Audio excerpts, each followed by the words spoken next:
Well, welcome, fam, to another episode of This Connected. And this time, we're actually beginning a series of podcasts where we're going to visit the Jubilee pilgrim sites.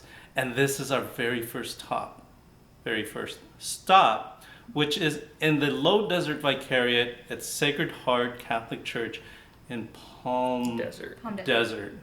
Doesn't look like it does look like a desert. But a beautiful church. I just stopped by the Adoration Chapel, Padre Pio Adoration Chapel. It is amazing.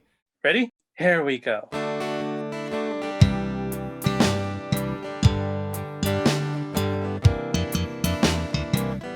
Different points of view and highs and lows. A new perspective everywhere you go. Open up your mind, drown out the noise, and see if this connected.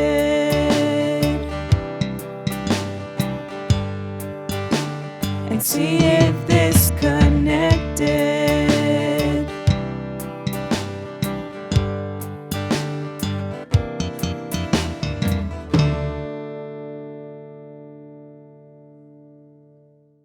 I'm here, part of this series of episodes of podcasts is to visit these pilgrim sites, but also visit the young people who are living within that community. And here, our very first people, I've actually known someone here, but never actually met them in person. That's the beauty of social media today. But we have these two guests, and they're going to introduce themselves to you. So let's start with a person I met first. Like, how many years ago was that? I would say probably four years ago. 4 years, and we've never met. Tony, she got you beat. Hi, Tony. Well, thank you, Arnell, and it's a pleasure for all of you who are viewing. My name is Genevieve Knight, and I am 28 years old. I'm a cradle Catholic, and this is my friend, Brian Ruberg. Mm-hmm. I'm Brian Ruberg. I am not a cradle Catholic, quite the opposite. I'm an adult convert to Catholicism. I'm 22 years old. Was recently baptized, received into the church through baptism, confirmation, and Holy Communion in December of 2024. And I'm still very much new and on my journey and on my way to my journey. So that's amazing. On this year of journeying, that's one of the reasons why I really was really so excited to come see the two of you, because both of you have been journeying together as a sponsor. Mm-hmm. You know, Yep. I just told everyone she's a sponsor, and you not a cradle Catholic and entering into. So we're going to enter into this conversation of how, where, why, and what now. And hopefully people who are listening out there will see that. It's like, well, yeah, that's me. I'm might be interested in the Catholic Church, or I might be that person who might be guiding someone into the Catholic Church, but kind of apprehensive about it because, you know, the world today, you don't want to like impose your beliefs on somebody else. I don't know why. I mean, if it's good for me, must be also good for someone else. Right. But aside from that, you guys, I just want to talk about first your community. This is the Low Desert. This is Palm Desert, and most people know Palm Springs, but don't know Palm Desert. And most listeners out there are looking, it's like, Palm Springs, isn't that where old people live? And it's kind of like, these two don't look old, but they are so well dressed. I feel so ashamed. They should have told me I should have worn my suit. Yep. But he does look good in the suit though. Appreciate And it. she just looks good like looks that. good. Like I got my red on, so She- we're good. Sacred Heart. Yeah. So in this season of Lent, you know, tell us about your community. Is there a lot of young people in this community, or is it predominantly, as people presume, elderly, retired?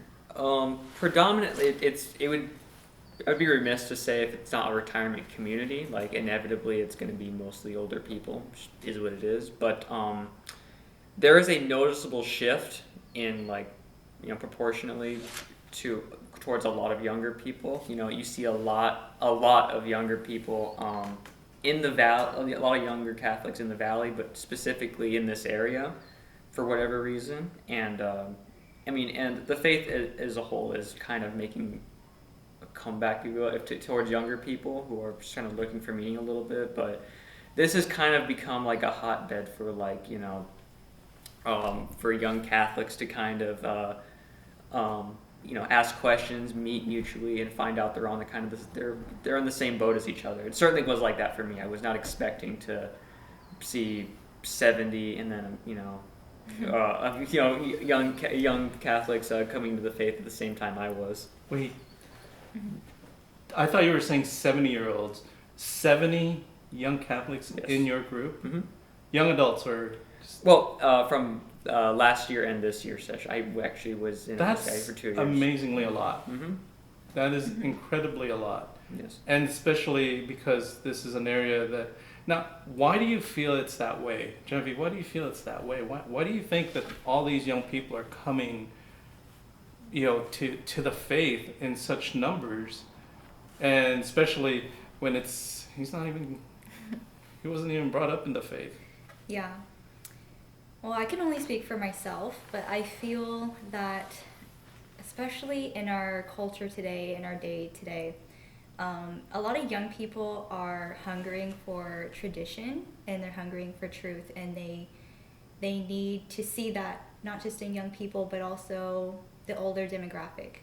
I know a lot of us are familiar with like our grandmas going to mass, trying to get their families to mass, but young people need to see other young people leading each other. And like Brian said, like it's growing here like about 70 people.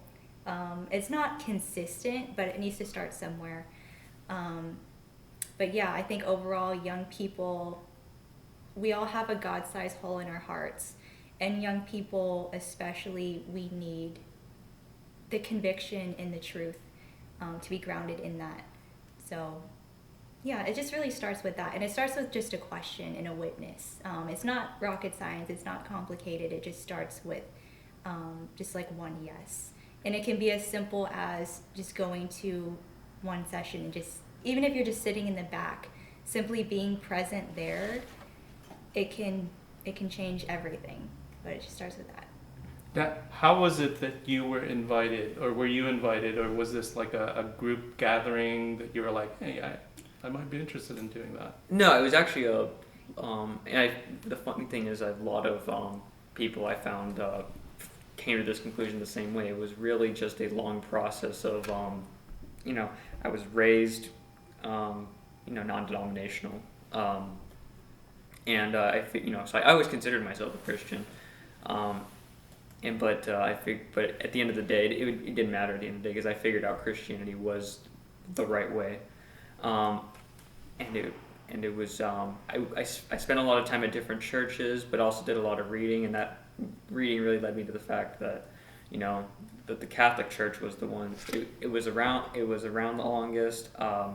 If Christianity is right, original Christianity must be the best, and for all intents and purposes, original Christianity was the Catholic Church, and it wasn't like that easy. Like it took a lot of contemplation and a lot of biting the bullet and going to mass, and worrying about the repercussions of that. Yeah. But eventually, I eventually found my way to the mass just really through the curiosity. I think that's what a lot of non-believers who end up coming into the faith end up coming into. It's just out of pure, unbridled curiosity. Yeah. So, do you remember who the first person was who invited you? Invited? To the Catholic Church? No one invited me, but was it just, hey, you know what? There's a church right there. I'm gonna walk in and see what it's about. Yeah, that's basically what happened. You were that person. Basically. Well, I remember you told me that you were speaking to a friend at the time, I think online. And, that's right. Yeah, and he had said, hey, I'm Catholic. You should check it out, or something like that. Yeah, that is true. Shout out to Grant. And Hey, Grant, thank you. You know who you are. Another convert to the faith, actually. Jewish convert. And I was in, my first foray into, finding something, meaningful to dedicate my time to was politics, and he was another political guy, and I had met him online, and we kind of shared the same ideas, and I noticed a lot of guys were, in that sphere that I have to be part of, were just Catholics. They just were. I didn't think anything of it, but eventually pattern recognition set in, and I was like, wait a minute. And I asked him like what the deal was, and he was patient. I asked him questions, and eventually he's like, hey, you should go to Latin Mass, man. Which I was like, if you're gonna go, I don't think he said like if you're gonna go to Mass, go to Latin Mass, but I think he just suggested that off the cuff, and I was like, oh, that must be the best one. So was there something in the social media world that you were looking at and directing you towards the traditional Latin Mass? Or was it simply Grant saying, hey, check this out? Were you at that point seeking something that was, as Genevieve says, a God-sized hole in your heart? Or was this something that's like, I want to try something new, and you just fell into that hole? Maybe a little bit of both, but more so trying to fill something that I was missing. I knew for a fact that the drum set and the fog machine and the that wasn't really fulfilling. It was leaving something to be aspired to. I kind of knew that intuitively, but I had never known any alternative, and I was looking for that. And on social media, I had seen the videos and the edits of the Latin Mass. I'm like, what's that? They have this thing that they're spinning around. There's smoke going on. What's that? So it piqued my interest a little bit, and that's what caused me to It was a priest yesterday that I heard at a Lenten retreat said, we need to stop calling these things praise and worship. We need to stop saying praise and worship and just say praise if you're not going to the sacrifice of the Mass, because all you're doing is, you should just call it praise and singing. But if you have Mass with it, then you can call it praise and worship. Yeah. Otherwise, it's just praise and singing. Yeah. So I thought, and I was like, that is right. Because there is no sacrifice. Because in worship, there has to be a sacrifice in worship. And in a lot of places, they call praise and worship, it's just praise. And there is no worship because there is no sacrifice. And at the Mass, it's visually seeing and experiencing that sacrifice, which is the Lamb, which is Christ. I would also add too, and I remember, I think it was Fulton Sheen. No, not Fulton Sheen, sorry. Father Mike Schmitz. Close! Very yeah. He would say that you don't get something out of Mass. You're not there to get something out. And I know that some people, and I was one of them, where I'd say, well, I don't really get anything out of it, but it's about giving yourself and participating in Calvary. But that takes time to understand. It's very easy for me to say, but it's another thing to actually do it and to be there. We're not going to Mass for the music. We're not going to Mass for a homily. And yes, those things are very important, but ultimately we're there to worship our one true God. And we're there to give ourselves to Him and also to receive Him, and in receiving Him, bringing Him to the world. But it's hard to wrap your mind around that because we're fragile broken human beings. But again, it really just takes one yes to whatever God is asking you. He's always asking us something, and He's always teaching us something, whether we realize it or not, every day. Well said. Yeah. And a lot of people do miss that. And a lot of young people do miss the fact that the things that you always hear is, I don't like Mass because it's boring. Or and you see a lot of former Catholics, I say you're never a former Catholic, you're just straying, who leave and say, well, I didn't get anything out of it. It was boring. It was just repetitive. And then they go to another church, and they don't realize that those are recycled sermons. And if you stay there long enough, you're going to hear again the next following year because they go in a cycle. But the thing that you said, and you hit the nail on the head, is the fact that you're not going to Mass for you. It's an obligation for God to be there because He said, be with me. And just like a really good child, you're being obedient. And whether or not grandpa over there, I remember I used to have to go to my grandmother's house. And my mom says, go to your grandma. I said, but all she does is sleep. You get there, you say hello, and she sits down, she sleeps, and you're sitting there fiddling your thumb. Mm-hmm. She says, it's important for you to sit with her because she desires to be with you. Mm-hmm. And the thing is, because of those people who stayed, like me and my brother, we're the only ones really she remembers. Even though she slept through the whole time. Yeah. But it wasn't for us. It was for my grandmother. And me understanding that got me to understand that why do I go to Mass and why do I appreciate it more? Why do I enjoy it so much? Because I'm there for God to worship. He said, come follow me. And yeah, I am. Where do you want me to go? And that mission statement at the end, yeah, where do you want me to go? Share the good news. Yeah, that's amazing that you caught that at such a young age where most people like me, we didn't get that until later on, until truly investigating the faith.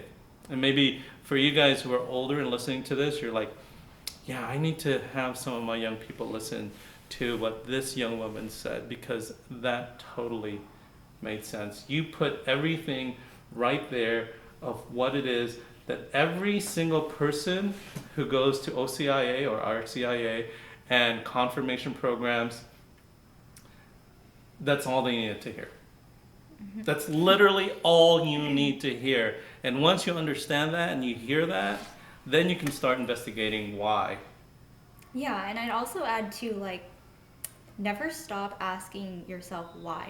Like, why am I doing this? Because there's an intention behind everything that we do. We don't just do things just to do it. There's always something.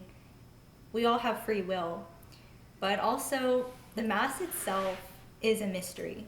You're not going to understand it straight away like that. It takes a lifetime, and we never stop learning until we die. It's not until we come face to face with Christ that we're fully going to understand who He is. But He waits for us every single day, whether we realize it or not. It doesn't matter if you're Catholic or non-Catholic. God is much closer to you than you realize. He's within your heart. And as I said to Brian earlier this morning, like, the first language of God is silence. Like, He speaks in silence. And I know that many people, myself included, we're terrified of silence because it's in that silence we become completely vulnerable. And that's scary because if we come down to it, we're afraid of ourselves. Yeah. But it's not until we enter into that silence we hear God speak. And I don't mean in an audible way. Like, we're not mystics. There's some mystics out there. I mean, look at the saints. But when He speaks to you, there is no mistaking it. And only you can answer that for yourself. And I know for myself, there's times where in my prayer, it's as if I'm speaking to a brick wall. But at the same time, there's a time where I just stop talking. I'm like, okay, God, whatever you want to speak to me, I'm open. Like, I'm here. And sometimes I don't hear anything, but don't run away from that. Like, don't be afraid if you don't hear anything. It's not as if you're doing anything wrong. Many times God wants you to just simply be still. And He wants to just gaze at you. He wants to just look at you. And that in itself is a profound prayer. Yeah. So that's just one word of advice. Again, you're just repeating so many things that I learned from young people.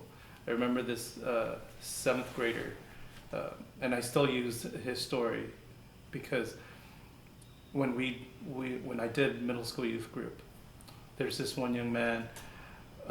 When the end of the year, you ask him what was your favorite part of the year. You do that last year's end of the year survey, and a majority of them said that adoration where we didn't have music and it was just silent. And I was shocked because, you know, as a youth minister, you're doing all these things and putting out the music and all of this, the environment, making sure that, you know, everything is perfect. And on that day, we didn't have anything, but all we had was Jesus. And the priest placed Jesus on the table, and the kids just sat there in silence. And that was their favorite part. And I asked him, why was that your favorite? And he said, Mr. Arnell, you don't realize that was the first time in his life. Now, mind you, he was only in the 7th grade, but the first time in his life that he heard and felt Jesus, because it was silent. Because there was no other things that was disturbing. There wasn't anything forcing. He just sat there, and it was silence. And a lot of our young people never experience that silence. There's this bombardment of music, of entertainment, of everything. And so you're right. God is in the silence. And to tell people that as a testimony, and from that person who was, only in the 7th grade to understand that, it's amazing that in our ministries we try so much to have the fog machines and the lights and the lasers and all of this, and yet people simply ask for silence because God tells us that I will be there in the silence. And I don't know about you guys, but the closest I am with my Lord is in the middle of the night when I'm the only one and just sitting there and just contemplating what happened during that day. And that Ignatian prayer and just sitting in silence. And so I want to ask both of you, how did you two meet? And there's this thing in our Catholic faith about having a sponsor. And this is one of my pet peeves, because someone always will just get some random person as a sponsor, usually a random family member who's maybe not really living out the faith, but I need a person. Yeah, the person just has to be breathing. Yeah. It's a breathing person who's a Catholic. Yeah. But I think what's missed there is the intent of what a sponsor is. So share with us and share with all of us how you two met, and why did you choose that person, and why did you say yes, and what does that mean now, and being intentional about it. I'll go ahead and start how we met. He might have another story, but from my memory, I think women have better memories than men. But from my memory... Never argue with that. I've learned. From my memory, I think it was about a year and a half ago.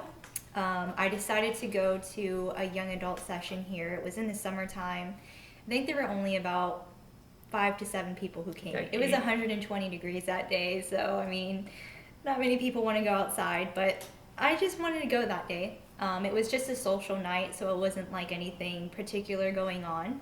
And I saw him in his newspaper boy cap. Oh, yeah. Yeah, and I thought that was kind of different because you don't really see many young men wearing that. But anyway, I saw him. He seemed very nice, and we shook hands, and that was about it. I couldn't have told you her name by the end of the night. Yeah, I don't think I remember. Because you're a guy. Yeah. Yeah, Met a lot of people. I know she was one of them. So yeah, he seemed nice, and then I didn't really see him again until, I don't know, maybe a year and a half later, maybe just in passing during Mass. But not a year and a half. A year? I would say half a year. Half a year. Okay, we'll go with I've barely been in the church. Yeah, he's a new Catholic. Yeah. And I'd see him in passing just at Mass, and maybe I'd wave to him, and I'd say, oh yeah, I remember that guy. But one thing that I do remember very particularly is I would see you standing with our sisters here, with our Carmelite sisters, Sister Carmelina. I would see you talking to her, and just the look on your face as you were talking, I couldn't hear you because you were too far away, but you seemed very animated and just very joyful. And I guess that's kind of what drew me to him just as a friend. Because you don't see that very often, especially here at our parish. It's predominantly an older demographic. But I guess just seeing him, not just smiling, but just it looked like he wanted to be there.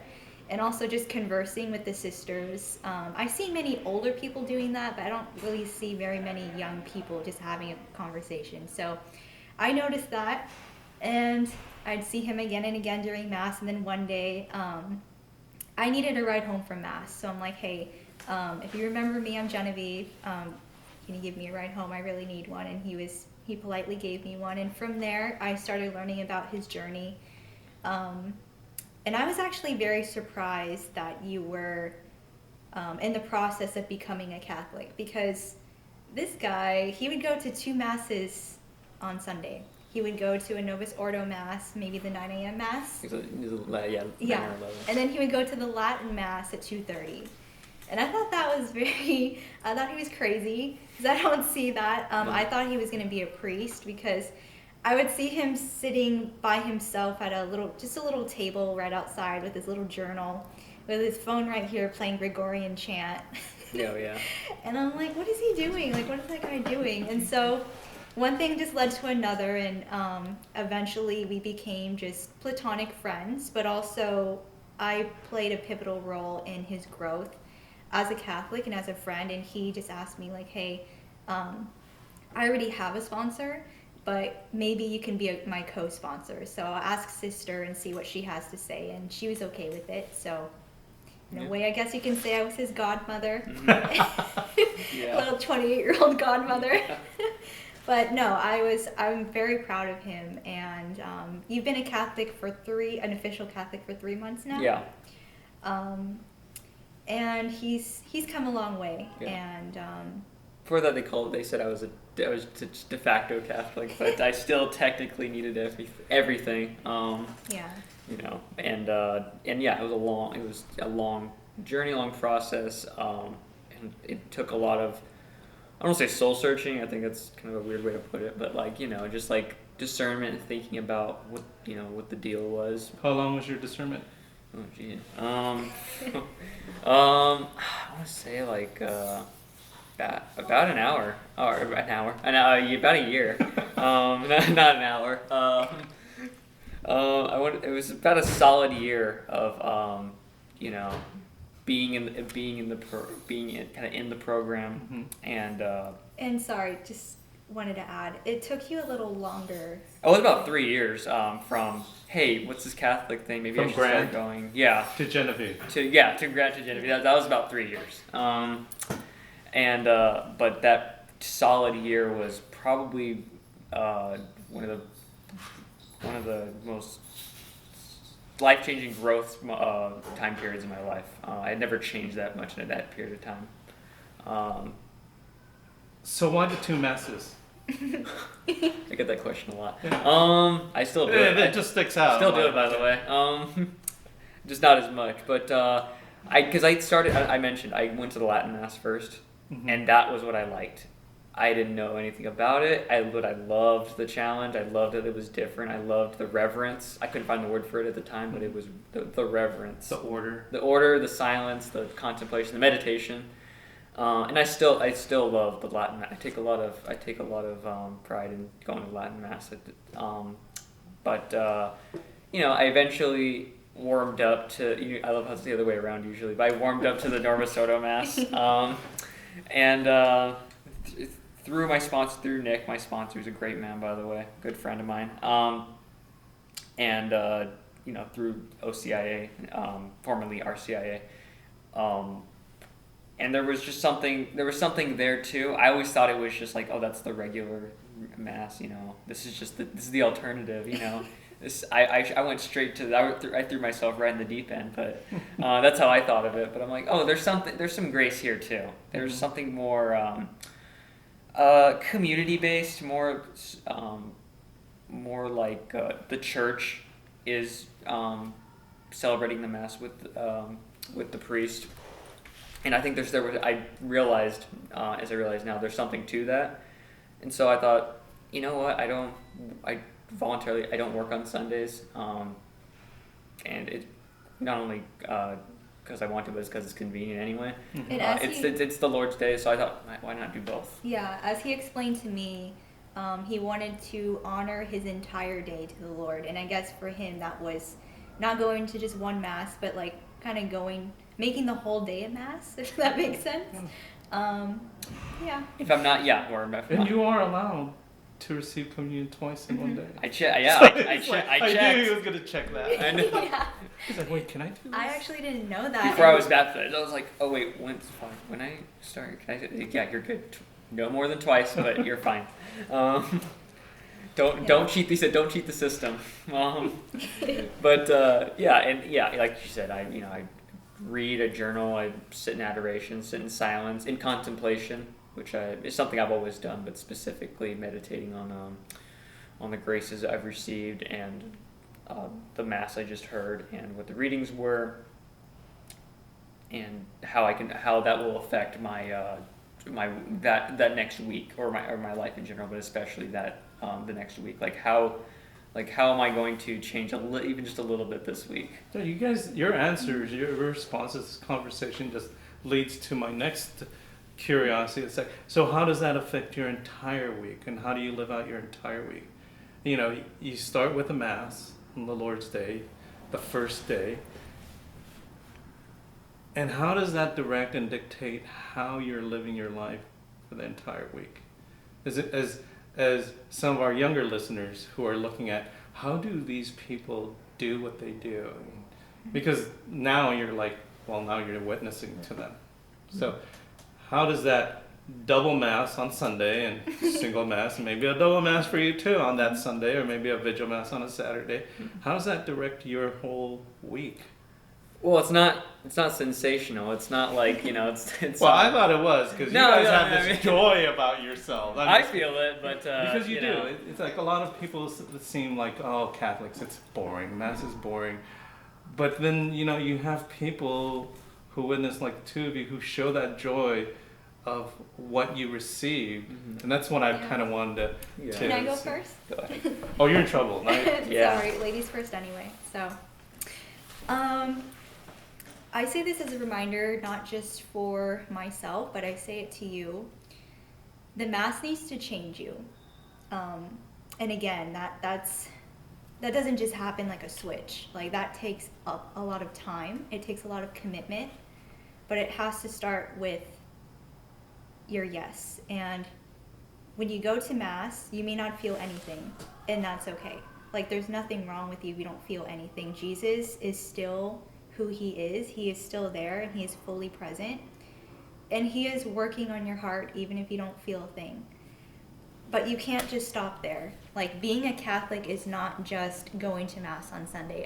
As difficult as that might sound, and as difficult as we may have been conditioned to believe that, including myself, being a Catholic, being a Christian is a lifestyle. It demands everything. And again, like, going to Mass is great, but it doesn't stop there. From what I've learned, holiness begins at home. It really begins at home. It doesn't matter how old you are. We all live in a house. But it begins in the family. How you interact with your family, how you interact with those you love the most and those who know you the best, it will reveal who you are as a Christian. It really just starts there. But we can't do it alone. When we go to Mass, we're receiving Jesus, but also we're taking him to our homes. We're taking him to the world. We become another Christ. We learn to have the eyes of Christ, the mind of Christ.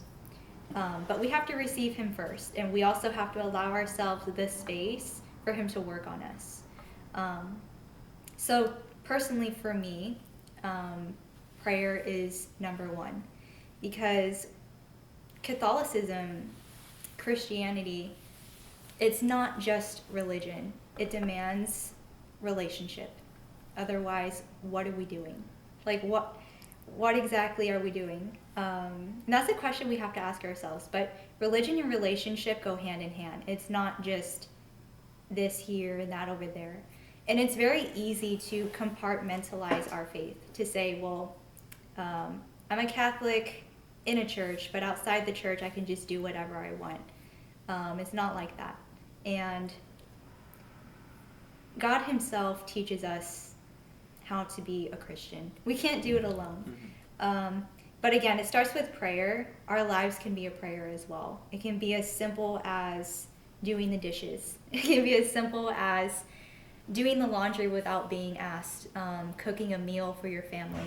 We can find holiness in the ordinary, not in the extraordinary, as St. Jose Maria Escriva would say. And it just starts there. That's me personally, and that's how I feel. It's different for everyone. Everyone is unique. But it's the relationship that keeps you close to Christ. But also we need religion. We need order. We need tradition to help guide us. Because most of the time we don't know what we're doing. We don't know what we're doing. We need Christ. So that's my take. What about you? Now, I really agree, but people do tend to just, especially, unfortunately, a lot of cradle Catholics in the modern day tend to take it for granted. There's a worrying trend of people who treat Catholicism like it's like a hobby. It's like I'm a Catholic in the same way that I play tennis, or that I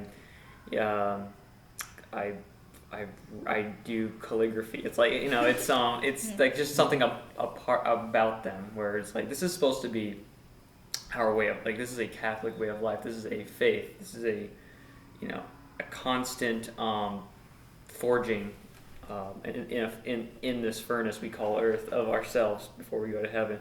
And I think what turns off a lot of people is like it's like, well, it's difficult. I mean, it's a difficult way to live, and there is truth to that. I mean, who doesn't want an easy life? But at a certain point, there has to be a kind of ownership of the fact, like, did we really think this? Like, we committed original sin in the Garden of Eden. Like, did we really think this was going to be fun? Like, and especially for us, it's not going to get easier once we come into. I never thought I was going to have my life become easier once I entered the church. I knew it's probably, if anything, it was going to be the opposite. We have the saints and the martyrs. We're also just going to have just people, just heckling us. We're just going to have people who just give us a hard time for being Catholic. We might just have people who just give us dirty looks. Mm-hmm. It's like, and that's going to happen, and you can't let that like be a deterrent to you. You have to just face the music and be strong in your faith. Someone said something very very unique, but also very profound to me, which was that it takes belief to, you can believe a bridge exists, but it takes faith to walk over the bridge. We have to have the faith to walk over the bridge and walk with Christ, and know for a fact that our reward isn't on earth, and my reward isn't here on this earth. It will be in heaven. It's a cross we get to bear. To get us towards holiness. Mm-hmm. And we thank the Lord for that. If we do. And I'd also add too, it's one thing to say that you are a Catholic, it's another thing to live it. Mm. Amen. It's completely different, but it is possible. We were made for Christ. The Catholic, one thing that I love about the Catholic Church, and this is a quote from, I believe it was G.K. Chesterton, where he would say something along the lines of, I don't want a church that tells me when I'm right. I want a church that tells me when I'm wrong. And that is the Catholic Church for me. Love Chesterton. Yeah, I do too. The loving nature of the church isn't a loving. It's not the type of love that tells you I love you, I love you, I love you, mm-hmm. and allows you to do anything that you want to, because that's not charitable. That's not charity. The loving church that I belong to, which is the Catholic Church, tells you I love you, but that's not good for you. Mm-hmm. And you shouldn't do that. You should follow God, because that's the way. Yeah, and that is love. Yeah. A lot of people would say that the church is just a bunch of rules. I don't want to say that that's wrong. Yes, the church has her rules, but those rules are there for a reason, because they point us to Christ. They are in such a way, kind of like the guardrails of life. Yeah, and again, like that, I know that might be hard to wrap your mind around, but the Catholic Church is going to challenge you, and that's good. Like, we're made for more. I think as Pope Benedict XVI, he would say, the world promises us comfort, but we're not made for comfort. We're made for greatness. And the Church, she shows that to us. She points in that direction. And she's going to tell us when we're wrong, but she's not there to wag a finger in our face and say, mm-hmm. shame on you.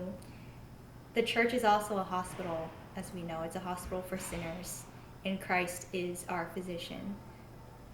And that's what I love the most, because where else can we find that? We may think that we can find that maybe on our own in our room somewhere. And to a certain degree, like, yes, we should go in our room and pray. But the church, Christ is there. Christ is the head of the church. Where else shall we go? As Peter said, he has the words of eternal life. Amen. So when you guys go out into the world, into this world of this area, and how do you go about witness, and how do other young people perceive you when they find out that, man, these aren't just Catholics, these are Catholics living out their Catholicism. So is there any change within your friend groups, or are your friend groups all just people totally in love? Do you have friends who are like, oh no, you've changed, especially for you, Brian, it's within your family itself who are not cradle Catholics? You know, has things changed in the relationships because now you're living out different faith, or you're actually living out the faith? Has that been difficult or challenging, or are you receiving that support? Sure. No, my family's been great to me. You know, yeah, like I said, they're not Catholic, but they're they're my family. My mom's my mom, my dad's my dad, and my siblings. You know, they're very open, very welcoming. You know, I love them, they love me back, and so I've never had any issues there. Friends was a little more complicated. I didn't really like having friends to begin with. And after high school, I kind of like distanced I just kind of cut off all my friends for mostly the wrong reasons. But by the time I found the church, I was finding friends in the church, and also just friends who I were like-minded, and a lot of them are Catholics, some of them aren't. But I think, you know, I like to think that the change I implement is that I'm become a lot more humble, a lot more charitable, where I wasn't before, and a lot more just like kind of willing to embrace people, where I was very guarding of my heart for a big chunk of my life, and very not open to trusting people. I've kind of gained that humility since then, so it's given me the ability to want what's best for the friends that I do have. Like present company, yeah. This person here. Yeah. This person, my sponsor, my Yeah. godmother. Awkward. Yeah, right.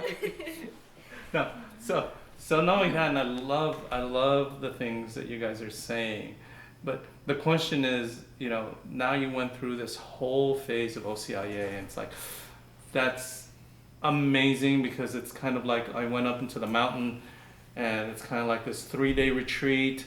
I'm on fire, and now here comes the valley. Yeah. Here comes the Here we go. 120-degree valley of the low desert, and it becomes mundane and routine. What's your plan when you start feeling it's like, oh, this is over, I'm not longer on fire? I mean, what do you do to maintain that flame that's in your heart? Well, I'm not going to pretend that like it's not easy to get burnt out. You know, I mean, I've been Catholic for 3 months, and at least once, you know, I've thought like, well, is this even really the right way to go? I've thought that several times. I'm going to think that for the rest of my life. It's just how we are. We're flawed. Human beings are flawed. We question things. We're prideful. We think about what's best for us. It's not because we're, you know, evil. It's just because we're flawed. It's just by default how we are. And it takes humility. It takes will to overcome that. But no, I don't necessarily have like a plan for like, oh, this is what I'm going to do when you know, I'm slipping a little bit. But I know what I'm going to do, which is that I'm going to keep doing what I'm doing. I'm going to be the stubborn one, and you know, we have to be stubborn a little bit. We have to just keep going to mass, just keep praying, keep talking to, keep talking to fellow, you know, your fellow Catholic friends. Talk to your priest. You know, don't think that, you know, this is like something you have to face alone. I thought that for a long time, that this is a me thing. I think another thing I'd add too is, it's great when you have consolation, or like the honeymoon phase, if you will, of whether it's your conversion or just your relationship with Christ in general. But he will also send us desolation. And he doesn't do that to make us feel bad or we're doing something wrong, like I said, or feel guilty. Even despite those feelings, I mean, those are just human experiences, human emotions. But that desolation is there to grow you. And it has to happen. You have to expect that to happen. But one thing that I would encourage is don't run away from that. Because there were many times where I felt just the cross of desolation with the combination of I'm taking my faith very seriously with priority, but my family, who I love very dearly, they don't have the same priority as me, and I had to learn to accept that. But even in that acceptance, I also just felt lonely, and I thought that there was something wrong, like maybe I'm just taking this too seriously, maybe I need to tone down my Catholic fire. But at the end of the day, it's about Christ, it's not about me. And he had to just teach me, like, don't look at them, don't even look at yourself, like, look at me. That's who I want you to look at. And in doing that, he teaches us, like, I'm all you need. Mm-hmm. And you also have to ask yourself too, every day. Like, I ask myself every day in the morning and in the evening, God, are you enough for me? Like, are you truly enough for me? And sometimes he's not. Like, sometimes I'm like, he's not. Like, it's really hard for me to trust you right now. But keep going. And there's going to be many times you're going to give up. But again, like that, if we don't feel the heaviness of our crosses, you're not really carrying your cross. So we have to remember that. And we all have a cross, all of us. It's almost not relying on our power or our will, mm-hmm. but trusting in God's power and his will. Because ultimately it's in God's will that we were talking about God's will and trusting in that, mm-hmm. because once we go in through that valley of coming down from the mountain when we're on fire, and then it becomes regular. The question always I have with young people is, what now? What do you do now? And it's like, and obviously you guys have that answer. You surround yourself with holiness, with just your friendship, and just like, in our support group called Catholic Anonymous, you go to your sponsor. And I think a lot of people who go through OCIA or confirmation programs, religious education programs, forget that that's what the sponsor is for. Mm-hmm. Is when I am feeling like, you know what, I'm stuck, I'm in a rut, I don't have that desire to go to Mass, mm-hmm. to go to your sponsor and say, hey, I'm going through this, would you go with me? And mm-hmm. talk to me so that you don't wander off into another path, right. or lose your way. And I think that's one of the things that I always advise people is literally make that commitment to your sponsor or your confirmand or a person you're sponsoring, that you are there for an eternity to be their sponsor.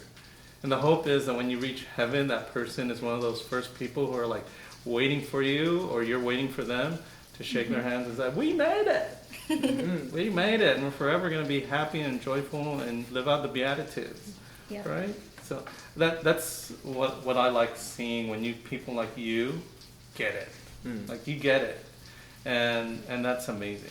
I think one thing too, like I haven't shared my journey yet about my faith, but I think what kind of brought us together just as friends is we found Christ kind of on our own. Like, we didn't have someone say, like, hey, read this book and then go to Mass. Or, like, we didn't have someone kind of, like, holding us by the hand. Mm-hmm. We discovered Christ, and we discovered that encounter kind of, like, just on our own volition. And we allowed Christ to, by his grace, to just speak to us. And as I said earlier, when Christ speaks to us, when you have a true and real encounter with Christ, there is no mistaking it. It's not like, well, maybe that was just all in my mind. Like, he makes it very, very clear. But you have to be the one to respond to that as well. And even if you were to turn your back and say, well, maybe that happened, but like I want to just keep doing my own thing. You can do that, but don't think Christ isn't still watching over you and still finding ways to bring you back to his heart. In many ways, he uses people to speak to you, in very ordinary people. But everyone has their own journey, and everyone's different. But yeah, like, we're not made to live this life by ourselves. Mhm. We're just not, we're wired for God. And no man is an island, as one, I forgot who said that, but I think that's the name of the book. But yeah, we're not on an island. We also have guardian angels. I think many times I forget I have a guardian angel. We can't see them, they can see us. And in many ways, they lead us to Christ without us even realizing it. Even if you're just driving on the road, you see a bumper sticker that says, I don't know, like, I am the way, the truth, and the life. You've probably never even seen that scripture verse or even know those words, but there's a reason for everything. Like, when you follow Christ and when Christ is in your life, it's not, things don't just happen on a whim. Like, it's not just a coincidence. And oftentimes too, I've realized that there's things that will happen and struggles that we will face and sufferings that we will bear in this life. We're never going to fully understand its purpose until we get face to face, when we enter heaven, really. I think it's only then we will know the true extent. Like, that cross that I was carrying on earth, now I understand why that actually had to happen. So in a way, our suffering, our struggles, yes, it's very difficult. We will all face them. But there is always a greater good. Even if we don't see it now, we will see it. And with yours, you know, you had said that you're a cradle Catholic. You know, in that journey as a cradle Catholic, has it always been smooth the way that you appear? You know, has it always been that way, or has it been like, for many of us, it's been a rocky road? It's been like, in my personal experience, my mom was very faithful, but we are also very culturally Catholic. You're Filipino, right? Yeah. Like, I'm Catholic because my parents, my grandparents, and my great-great-grandparents all the way to Magellan were Catholic. Mm-hmm. And so, literally, aside from a few family members that I have, everyone's just simply Catholic because that's what we are. And so those are the, you know, my mom would always say, those are the people that you can easily pluck away from the church because they're not literally living out the faith. It's a badge. Right, and it's a label. Yeah. It's a label that I have. I'm Catholic. What else is there? Well, there's all these other things, and then they fall away. So how was it for you in your journey? And we know Brian's journey is that he had this epiphany, and it was Grant. And we're throwing Grant's name out. Yeah, really, throwing Grant under the bus here. But you had an epiphany, and we can detect exactly that moment when you said, well, yeah, this is the faith that I want to belong to. This is what I believe, and it's true. But for most cradle Catholics, it's not. It's like you were told it's true because, well, you woke up and it's like, oh yeah, that's what I am. Yeah. And so how was that for you? I mean, was that easy, or was your family just like, well, yeah, it's like hallelujah all the time? No, not at all. And I know that I may not look it, but I'm actually half Filipino. And there are many... I knew I liked her. Yeah. He could be my uncle I have never known. Yeah. That could be. We finally meet. But yeah, my mother's Filipino, my father's Caucasian. On my mother's side, it's predominantly Catholic, going all the way back from who knows how far back. I think that's a blessing. My father is also Catholic, but he's a convert as well. But for me personally, as a cradle Catholic, and for like many, I was just going through the motions. I knew that to say that I'm Catholic, I knew that it was right. Like, if someone were to ask me, what are you? I'd say I'm Catholic. I mean, I wasn't really a practicing Catholic, but I knew that that was right. So as I was saying, as a cradle Catholic, no, it was not easy. I kind of went through the motions. I thought I didn't think that Mass was boring. In a way, like, I found it interesting, but it didn't attract me where I wanted to ask questions. Especially when I was preparing for my first communion, I was that kid, like, I was there, but I would never ask questions because I just didn't have any questions. The curiosity just wasn't there. I was just doing it because this is what everyone else has to do. It was just a checklist. I got to just check it off the box. Mm-hmm. And that was it. We weren't going to Mass every Sunday. We did go to Mass. But again, like, we didn't pray very much as a family, like maybe just the Our Father, which was good, but we never had a dialogue of faith in the home, which I think is extremely important. If that were to happen, I think things would have been different. But at the same time, I'm actually very, very grateful that I had a reversion at the age that I did. I had a reversion in my third year of college, so I had just turned 21 at the time. And to be honest, it was out of nowhere. I honestly was not expecting it. I was going to Mass occasionally, but as I continued on with my studies, like my studies were like my world. That's all I had time for. And I didn't really feel very guilty missing Mass. Like, I knew it was there for me, but I'm like, well, I'll go when I feel like it. And no one was pushing me to go. My family also, they weren't pushing me to go either. I didn't have any Catholic friends, so I just didn't have a witness.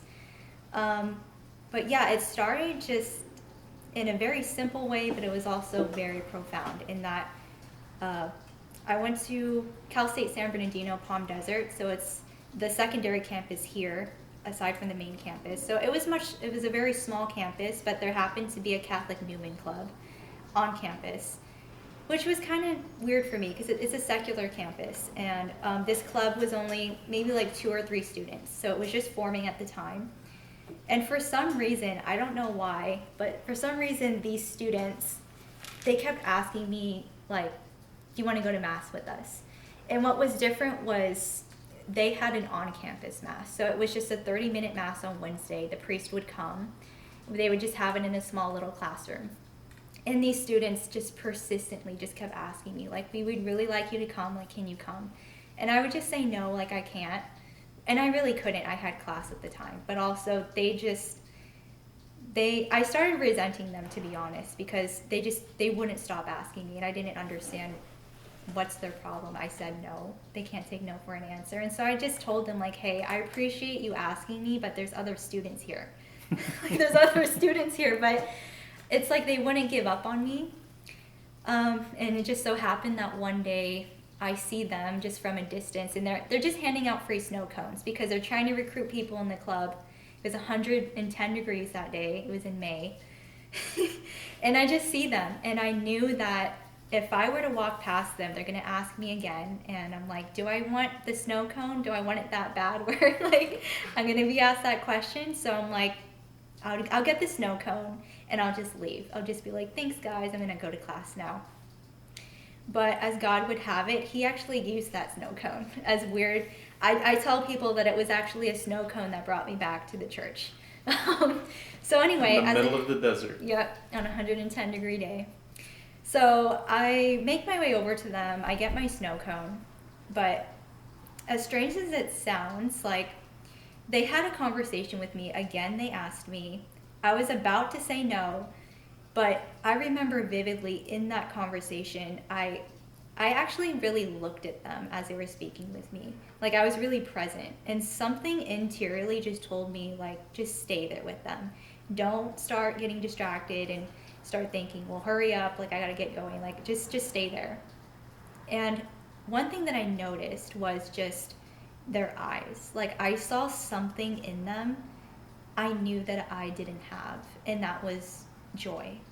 Like, and when I say joy, I'm not talking about like a passing fleeting emotion, like a giddiness, like on Christmas Day when you're opening gifts. That's not the kind of joy that I mean. It's a supernatural joy that's only found in Christ.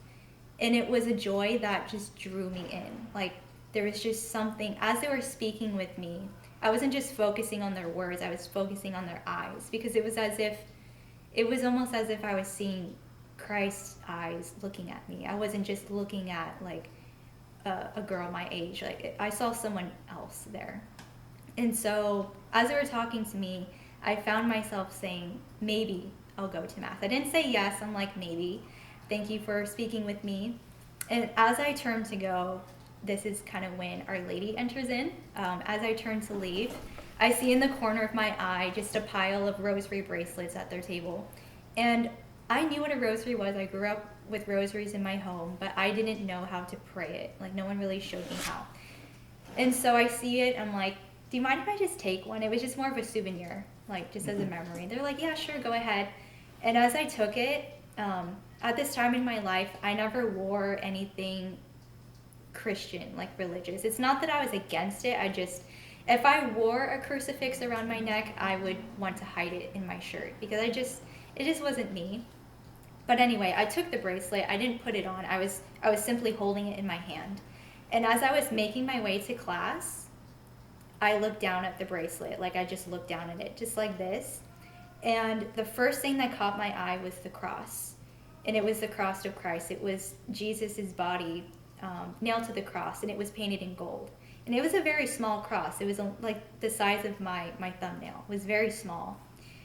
And this is when I would say it was just an ambush of grace that happened. It wasn't me. It was the Holy Spirit. But what happened was I just simply looked at the cross, and it was as if everything kind of stopped.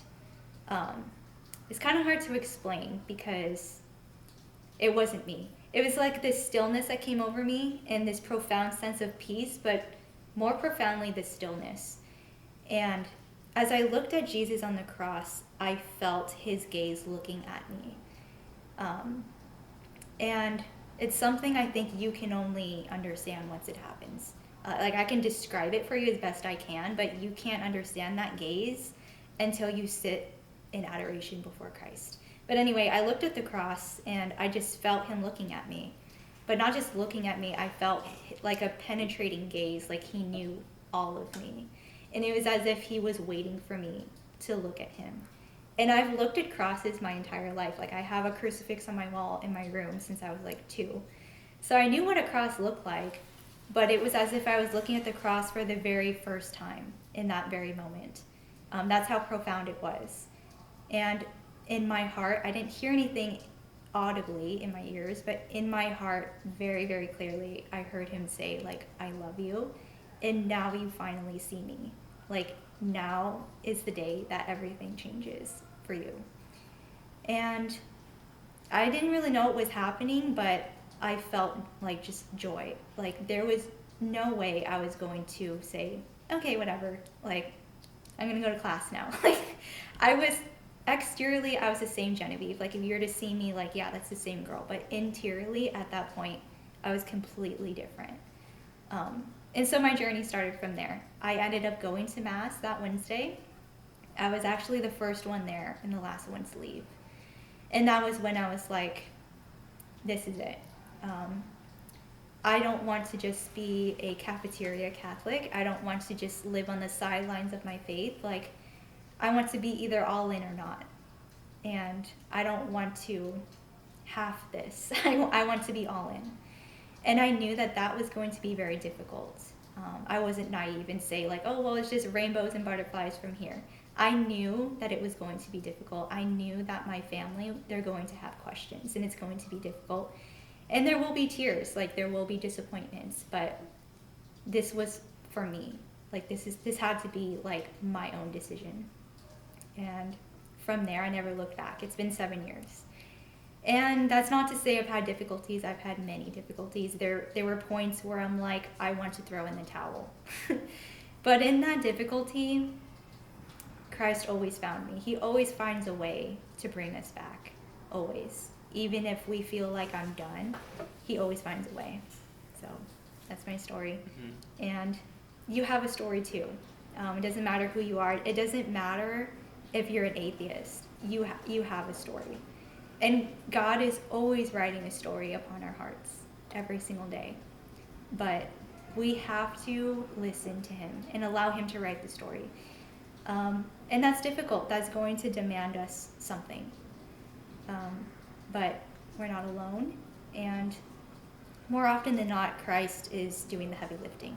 We might feel like I have to figure this out. I have to do this. I have to be this before I start pursuing my faith. But the reality is you just have to be who you are because you are enough. Like God sees you as you are. And he simply wants you to look at him. And that's kind of how it was for me. Like he was always there. And it's not that I never believed in or renounced my faith or who he was. I believed in God, but he was always there. He was waiting for me to just look at him. And that's really all he asks of us is to simply look at him. because it just starts there. Like once you look at him, like he'll never look away from you. That's not the kind of God, the kind of Father that we have. He's always looking at you, even in your worst and disgusting moments that you see of yourself. There's never a sin that you can commit where the Lord is like, he's going to look away from that. Even if we may say like, yeah, I'm a goner, or like I'm a loser, Christ sees you as if you're the only one on this planet. Like you are precious in his eyes, and you're honored, and he loves you. So It's a beautiful, wonderful story. Thank you for sharing that encounter. Because I think that is a great testimony and a witness to people who feel at times alone or there's nothing there. God desires to encounter each and every single one of us. And as you said, it's like the Father who simply says, "Are you okay?" And waits for your answer. Because he doesn't force you. But he waits for you to say, "No, I'm not." And so that you can, and he says, "Come to me." And then he waits for you. It's the beauty, for me, it's the beauty of receiving the Eucharist. Because I can go to Mass, I can go to church, I can go there. But I have to physically walk the rest of the way to receive him. Yeah. In that state of grace, I choose. God has already chosen each and every single one of us. But we have to choose to go up there and receive him. Right, and as Saint Joan of Arc would say, and I said this yesterday to you, Brian, she would say, "Act and God will act." And it's really just that simple. We try to overcomplicate it. We make it harder for ourselves. Right. Can't be that easy. Right. It just can't be that easy. And yet she says it is. It is. I'm going to trust her. Yeah. You don't have anything to be afraid of, because as Christ says, do not be afraid. And you This have to is- trust that. This is just such a wonderful conversation. I just don't want it to end. Right. But in your guys' ministries, and are you guys part of ministries? What are ministries that you guys want to promote, or you want to talk about, or you want to share with people who might be listening? Well, for those in the area, for those in the Coachella Valley, we are growing and expanding the already existing but full of potential Young Adults Fellowship here at Sacred Heart. And we're connecting with a lot of different people at different parishes, and it's full of young adults who are going through the same journey, those who are, different scenarios, those who are in the faith and coming back into it, those who are devout Catholics who just want to grow their faith, and some who are coming into it and want people who want to meet people, young people like them, who have the same questions and maybe even the same, looking for have the answers that they need. So there's a growing need for that, and a growing basket of young Catholics for that we're trying to grow here at Sacred Heart. When do you guys gather? Thursdays, the first and third Thursday of every month. So At 7 p.m. At 7 p.m. Darn, that is such a far drive. For you guys in the LA basin, it's a far drive. So you might want to stay over until Friday. If you want, we do extra things besides that. If you want information, just call the parish office here at Sacred Heart. They'll give you all the information you need. You can also just connect with someone on social media. Social media has its pros and cons, but there are good Catholics out there, very wholesome Catholics who are on fire for the faith. There's also many resources on YouTube, like Word on Fire with Bishop Robert Barron, Ascension Presents with Father Mike Schmitz. Just listening, not just to a priest, but listening to young people speak of the faith can really have an impact. But again, the young adult sessions are good too, because in-person interaction is we need that, not just online. We need human interaction. And then it goes without saying, if you are inclined to read the saints. That's It's one of the things I did. I received a copy of G.K. Chesterton's Orthodoxy. Well, I actually didn't receive it. And that was pretty life changing. I have a question Yes. for you. Do you have a very special saint that you're just very close to, that you have a connection with? I do. Oh, I have to share. Yeah. We Enough switched about roles enough for a about second. enough, Roles. enough You about just us. threw me under the bus. Cough it No, up. the saint that I was placed upon is Saint Augustine. And Why is that? that there's a whole story behind that. You know, growing up in the times of high school, college, and early 20s, I was very much an Augustinian. I was very much Augustine. Live that lifestyle, totally hedonistic lifestyle. But yet I knew that my mother was very faithful, and I knew my faith. Right. And so in that, she chose Augustine for me. And I remember her sending me books. Read this. I'm like, this is such a long book. I have so many other books to read for school. And it was my mother's constant prayers that brought me back. I always said it was not me. It was my mom, Mama Mary, and St. Augustine who brought me back into the faith. And the whole thing of living out the virtues and the Sacred Heart of Jesus and truth of what Augustine taught, you know, Veritas, Caritas, Unitas, spoke to me. And so in the nature of the podcast, it's in the heart of Jesus, and it's the truth of the faith, and it's that love that needs to be expressed out there. And that's why I am very much attached to St. Augustine. Not to say that all other saints are great, but Augustine is definitely number one out there. Also, St. Maria Escriva, estuve bien.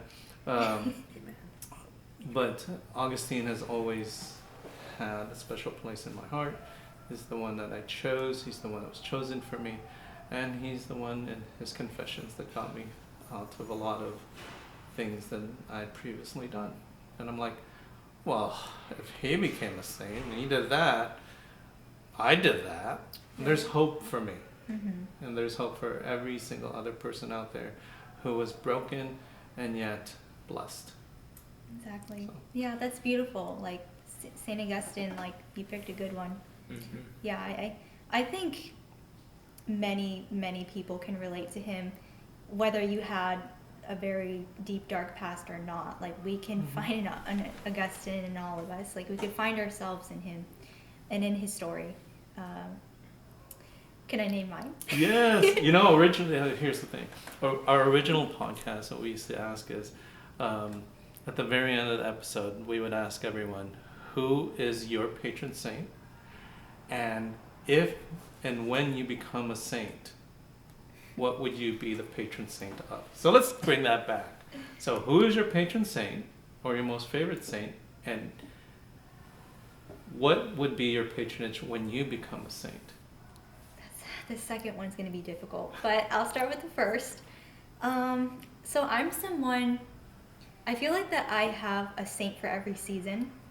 I don't necessarily have like a favorite saint, but since you asked me right now, this man will actually become a saint in August, I believe. Blessed Pier Giorgio Frassati. Keep going, yeah. keep going. Yeah, Blessed Pier Giorgio Frassati. He is incredible. I encourage all of you to know his story. I tell people that he's actually my saint crush. I mean, let's be honest, ladies. Like, he's a pretty handsome young man. He was adventurous. He was a hiker. And he was also just so full of joy. That is what I love about him the most, because for me, holiness is attractive, especially in men. But with Pier Giorgio, he was not afraid to be Catholic. He was very bold. He wasn't someone that was like throwing Bibles or rosaries in people's faces. He wasn't that kind of guy, but he was just not afraid. And people were attracted to that joy. And that's someone that I not only admire, but I want to be like another Pier Giorgio, a feminine Pier Giorgio. So yeah, he would definitely, I just find a lot of connection with him. As for the second question, that's a tough one. I'd have to kind of think about that one, but how about you go to Brian and I'll answer that. Yeah. I'll get back to you. Wow. Let's throw him under the bus. Yeah, we're wearing this one out a little bit. No, my patron saint was my confirmation saint actually was Saint Jerome, and Saint Jerome specifically because I kind of admired the it was tough for me to pick a patron saint because I didn't know anything about the saints. You know, it's just very new to it. But he stuck out to me as one who lived simply and yet dedicated. I mean, he translated the whole Bible. He dedicated his life to the church through knowledge, Mm-hmm. which was something really inspiring to me by itself. But also, he ended up. It was actually kind of funny how it developed because I just picked him like not out of nowhere, but like this one makes the most sense. But he ended up being a source of inspiration. Specifically, this one quote to me where he said. Thank God that I am deemed worthy to be hated by the world, which is very harsh. Is a very harsh quote, but it is sort of true. It's to say that we're going to receive trials and tribulations. We're going to be kind of purified a little bit, and no one said being purified on earth was going to be fun. But there is some grace to that because, I mean. As much as we're going to be, dejected by the world, we're going to be as much, even more embraced in heaven when we see our Lord. So, I take a lot of inspiration from that. What was the second part of the question? I'm so sorry. When you become a saint, what would you be the patron saint of? That's tough. That's a tough rock and roll. No. How about you? We'll turn the question to you. What would you? I'm going to be the patron saint of Podcast. Working microphones. Of cringy podcasts. That's a good one. There's going to be a statue of me with a battery running out. yeah. Just rubbing his head. What am I to do? Oh wait. I don't know. I don't know why this is coming to my mind. I don't think it even makes sense, to be honest. But I'm actually a twin. Fun fact. I have a fraternal twin sister, Gabrielle. Everyone thinks we're identical. We're not. But I guess I'd be the patroness of twins. I don't know. So. You say that, and then people see the right? her. Yeah.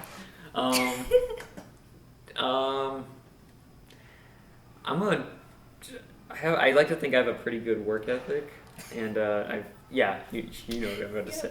Often to a detriment, but not always. And I know there's already a patron, there's several really patron saint of workers, but I like to think that Workaholics. Patron saint of workaholics. Okay, if we're gonna put it that way, yeah. Patron saint of those with good work ethics or workaholics. I'd be okay with that. Saying a prayer to Saint Brian, saying, I really want to say no to the extra work. Please help me. Yeah. There is a Saint Genevieve. Throw him a bone. There is a Saint Genevieve. No Saint There Brian. is Saint Genevieve of France. Yeah. Yeah. So, thank you guys for coming on. But I really want to present this to you because you said that is one of your favorite, but it's not yet released because this is not going to be released till August because I summarily created him as a saint already by creating our very first Saint Pier Giorgio Frassati saint stickers. Wow. Limited edition. Limited edition. Look at It just that. got real. That. Thank you so much. See, we already created a saint. We couldn't release it because he's actually not a saint yet. I better really Yeah. decide where I want to put this Yeah, because there's no. but yeah. So we also have a whole bunch of random stickers that we've created in the podcast. This one's one of my favorites. Oh yes. Yeah, and of course that one's one of my favorites. And then promoting the hiking ministry, join us. And of course the Watch this. Subscribe for to the this Jubilee. Connected I podcast. have no idea what her name is, but Forgot already too, but that was a good. Not gonna lie, that was a good name. and this Shout is out to our whoever did that. podcast sticker, and there's a story of that. There's two hands, and our sticker is in the puzzle. but it's connecting the two puzzles. But those two hands is God and Adam, or God and us. So have those stickers. I really want to thank you guys, and I appreciate having you come on the podcast. It was so enlightening for me. Thank you. Because it was more, that was so great for me, because this literally, our conversation could be said is my Lenten retreat. Both of you are so eloquent, so rich in your faith. Genevieve, when you speak, that is, you're given the gift of speech, of holiness. Maybe that's what your patron saint patronage should be. Thank you. I think for all of you who are listening to this, listen to it over and over and over again and catch those nuggets of what was dropped, because this is the most that I was probably not speaking, because I just wanted to listen. And that is amazing. I really appreciate driving all the way down here. It's a long drive. Was a beautiful drive and well worth it, because that's God speaking through both of you. Holy Spirit speaking both through you. I believe in my whole heart that what you said and what you're saying and what you're living out is a true witness to our faithful out there. It's a great witness to people who are older, who are looking at their young people and saying, what can I say to my young people? And simply is, listen to what the two of you have said. There is power in the speech that was given to you by the Holy Spirit. So I thank you for that. We thank you too, and thank you for just this podcast in general, because I know this equipment is not cheap, and you're taking the time to do this as a ministry, and thank you for allowing the Lord and the Holy Spirit to lead you and to answer that. And we'll be praying for whatever comes next for you, and whoever comes on the podcast, and just take things little by little. Thank you so much. Well, on that note, fam, thank you. And if you want to support the podcast, go on our Patreon page, subscribe, give us a like. And exactly, this is Brian's going to be my next co-host, except he lives too far. But send us an email, catholic.dad50@gmail.com if you want to come on the show, or if you want to help us in this podcast. I want to share with people that we don't make any money off this podcast. Anything that is donated, we donate it to other causes that is lifting up the church and the faith amongst young people. And that was our focus. Remember, our podcast was created by a bunch of 10th graders who said, you should do this. And I was duped into it. So I'm still stuck. 7 years later, I'm still stuck on it. So thank you again for all your support. To our patrons, thank you so much for staying along with us. And as we always say at the end of this podcast, live a life of holiness. Be blessed and be third. God bless. God bless. Thank you, guys.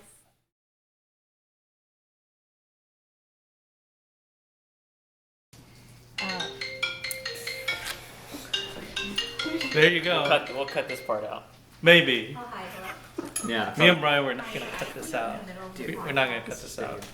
We're going to just leave this in there. And there's going to be that blooper section. Right there. You'd never hear that during the mass. That's staying. I love how we're on the same page with this.